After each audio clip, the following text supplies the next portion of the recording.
Hello everybody, thank you so much for clicking on my channel and for joining me for this very quick conversation about the case of isimemenetute, who is a former Virginia Tech football player who was charged with second-degree murder. So, back in April of 2021, isimemenetute was on Tinder, scrolling through those Tinder streets. He wasn't looking for a girlfriend. He wasn't looking for a wife or a partner. He was looking for a good time. So he is matched with someone by the name of Angie, who he thinks is a female. So they match on Tinder and they make arrangements to hook up. Atute goes over to Angie's apartment.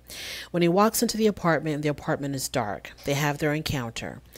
Now, a little twist to the story is that this so-called Angie actually paid Atute $50 to perform a sexual act on Atute, which to me, I thought that was strange because I thought the one receiving the service would be the one to pay the one giving the service. But in this situation, it was vice versa.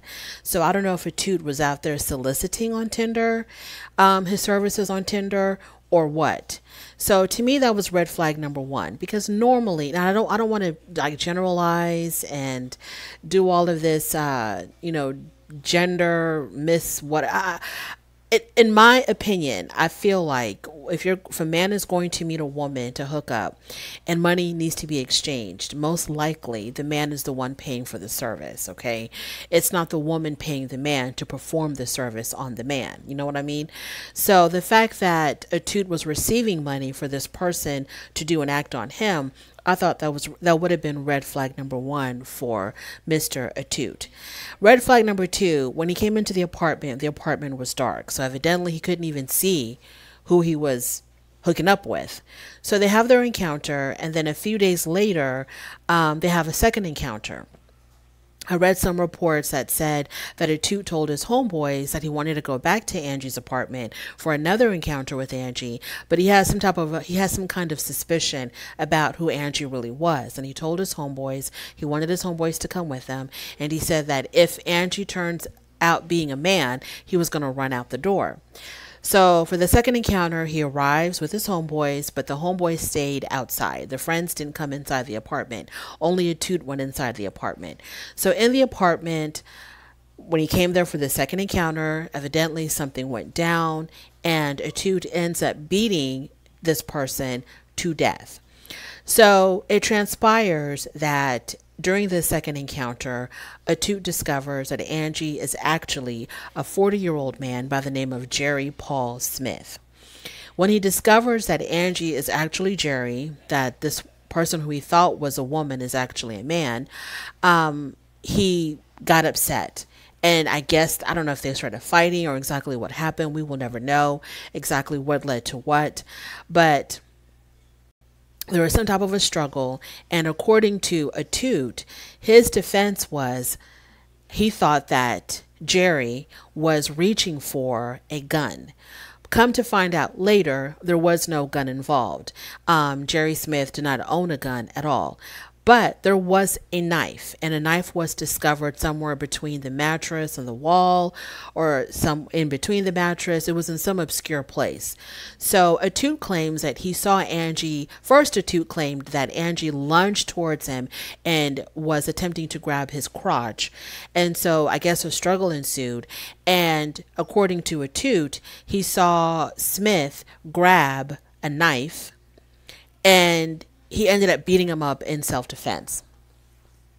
He beat him up so bad that every single bone in Mr. Smith's face was broken, and he had several missing teeth. It was a very brutal attack. According to Mr. Atute, when he left the apartment after the attack, he said that he left the victim alive because they could hear him either attempting to speak or gurgling or making some type of noise. So he wasn't even aware, according to Mr. Atute, he wasn't even aware that the victim ended up dying, or that he was, close to death. So the family of Mr. Smith, they call the police. I'm not sure exactly how many days later. They call the police to do a welfare check on Mr. Smith. That's when the police discover that Mr. Smith was deceased in his apartment. I'm not sure exactly what evidence led law enforcement directly to Atute.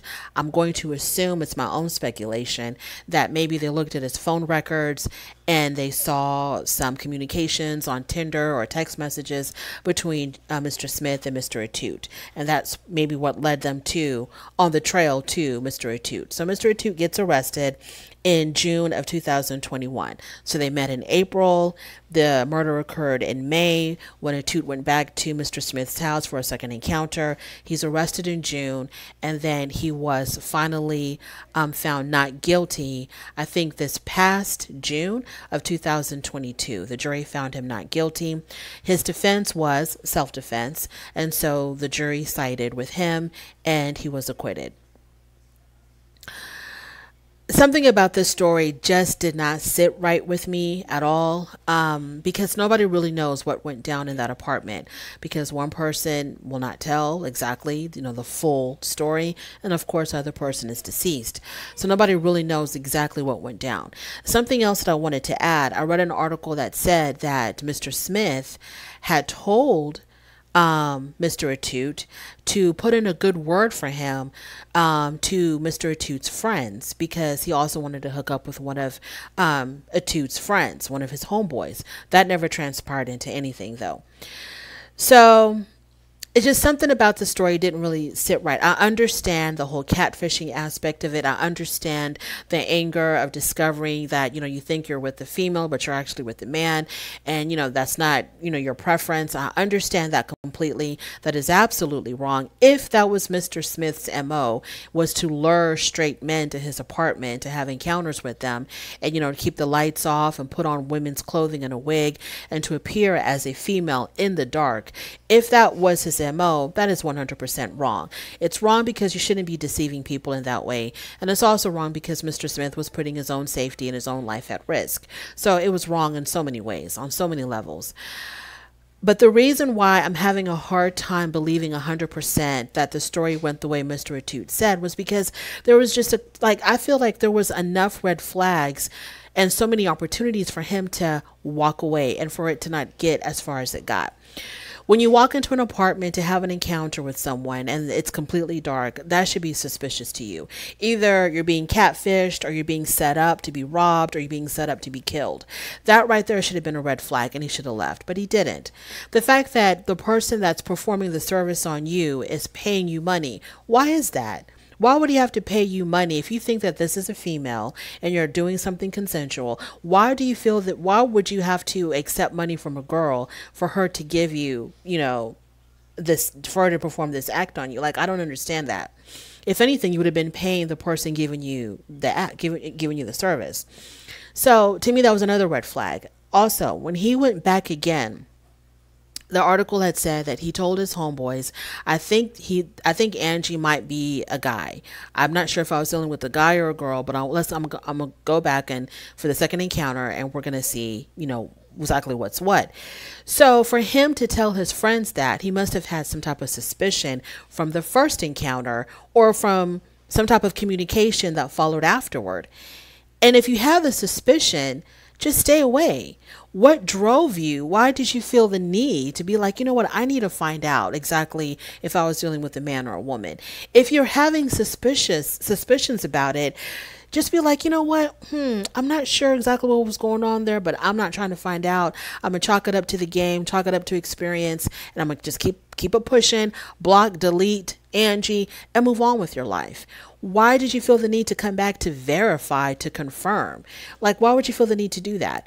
Why not just convince yourself, okay, I don't know what was going on there, but I'm just going to believe that that was really a female, and just keep it pushing and just leave it alone. I don't understand why you had to go back. That to me was the most suspicious act of all.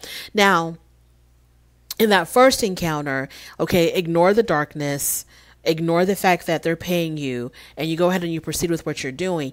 If he would have reacted like right then and there in that first encounter, but the defense wasn't that he didn't know. The defense was self-defense. He felt like the guy was going to attack and kill him. So he had to kill Mr. Smith first, or he had to attack Mr. Smith to the point where he felt safe enough to leave. So for him to come back, I just felt like that was just very, suspicious. In my heart of hearts, I feel like Mr. Atute knew what was going on. I think he knew who he was dealing with. I think that the second time he went there, he must have felt some kind of way. And the only reason why I say that, he must have felt some kind of way, and that's why he attacked him.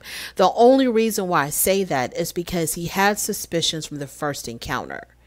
And instead of leaving it alone, he went back. So he knew what the what's up was. He knew who Angie really was. And maybe he felt some kind of way, the fact that he was drawn to Angie again, and he kind of felt bad about that. Like he kind of questioned himself. And, I don't want to use the word disgusted, because that's not what you should use when it comes to encountering someone. I just don't want to use that word, but he felt some kind of way with himself. He was probably like really mad at himself. The fact that maybe there was an attraction there, or that it was a good time for him, or, he liked it or whatever. And so because of his own, because of him questioning himself, he decides to attack. He takes it out on Mr. Smith. That's what I believe, truly. Just the fact that, and I'm not trying to be funny about it at all, but if he hadn't told his friends, I want to go back and see exactly what's going on. If he hadn't done that, and if he just would have been like, hey, I really enjoyed Angie, me and her, we had a great time, I want to go back and see Angie again, then that would have been something completely different. But for him to tell his friends, there was something kind of strange there, I need to go back and verify if that was a man or a woman, that lets me know that he knew the what's up. He knew the what's up. When you see pictures of the victim, Jerry Paul Smith, even if Jerry Paul Smith had on a wig, women's clothing, and makeup, I just don't think he would have really passed for a female. Not at all. I don't care how dark it is. There's just no way. But, he claims that he was, bamboozled. He was catfished. He was fooled. He was tricked. So he was found not guilty. And a lot of the articles talk about, what about his college football career? Does he still have a college football career? Evidently he does. Virginia Tech, I think, didn't want him to come back, so he found another school, and he's continuing to pursue his college football career. And his life is going on, and it was just a very strange story to me. And I feel like, you took a life. And then also the fact that you claim that it was self-defense. He claims that it was self-defense, but he goes to the victim's home. He goes to the victim's territory. That's bizarre to me. You put yourself in their environment, and you end up killing them, claiming that you thought they were going to kill you.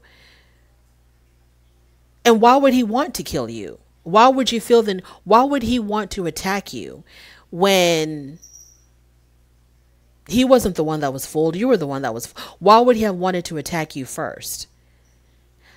If you initiated the attack because you were upset, and then they are reacting to you attacking them, and now y'all are fighting, I don't really see that as self-defense. I see that maybe the victim was defending themselves because you were attacking them first. But if you attack them first and they're trying to defend themselves because you are an athlete, your physical strength probably can't even compare to theirs. You are a trained athlete, probably trying to get into the pros. So your body is conditioned in a certain kind of way. You probably have more strength than the average man. So if they were attacking you first, but then you go and you attack them because you're claiming that it's self-defense, I don't know. The whole thing just didn't make any sense to me at all. You go to someone's house, a struggle ensues, and now you're claiming self-defense. What were you doing there to begin with? Why were you even there to begin with? You felt something wasn't right about it. Why were you even there to begin with? I don't understand. I don't get it. Anyways, so he was acquitted. His life is going to go on.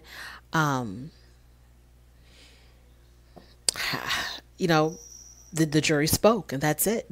Case closed. Thank you so much for joining me. I really do appreciate it. On your way out, please don't forget to rate the video if you like this content. Please subscribe, and I'll definitely talk to you later.